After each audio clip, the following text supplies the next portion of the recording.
Добро пожаловать в мой канал. Dénonçant le laxisme des gouvernements successifs face au traitement des détenus radicalisés les plus violents, l'OFAPUNSA Justice, syndicat majoritaire, et la CGT pénitentiaire appellent l'ensemble des personnels pénitentiaires à participer aux actions de blocage total des structures, après une première journée de débrayage vendredi dans une bonne partie des établissements du pays. Un appel qui sera suivi par les surveillants du centre pénitentiaire de Laon, dans l'Aisne. C'est ce qu'annonce le secrétaire de l'UFAP, M. Hartmann. Nous bloquerons l'établissement dès 6 h du matin. Vendredi, les surveillants ont retardé l'appel d'un quart d'heure. Une action symbolique en soutien à leurs 3 collègues agressés jeudi.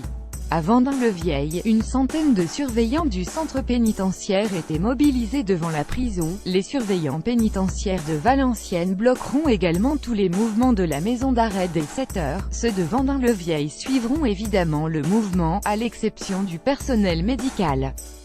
Les établissements de Liancourt, Beauvais et Amiens seront bloqués dès 6 h 30. La garde des Sceaux Nicole Belloubet se rendra mardi au centre de détention de Vendin-le-Vieil.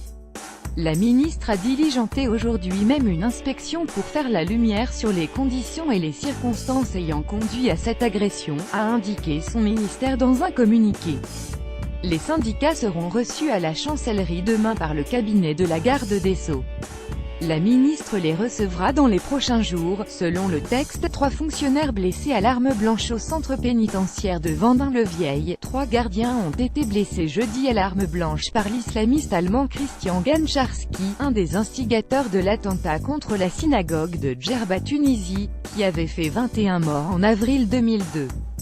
Cet ancien cadre d'Al-Qaïda effectuait la fin de sa peine dans cette prison ultra sécurisée qui doit accueillir prochainement Salah Abdeslam, dernier survivant des commandos des attentats du 13 novembre 2015, lors de son procès en Belgique.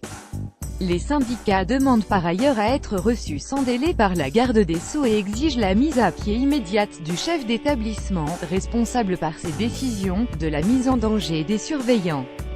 Il critique en particulier le récent allègement des conditions de détention de Christian Gancharski alors qu'il avait été placé à l'isolement avec des mesures renforcées après des écoutes qui laissaient penser à un passage à l'acte imminent.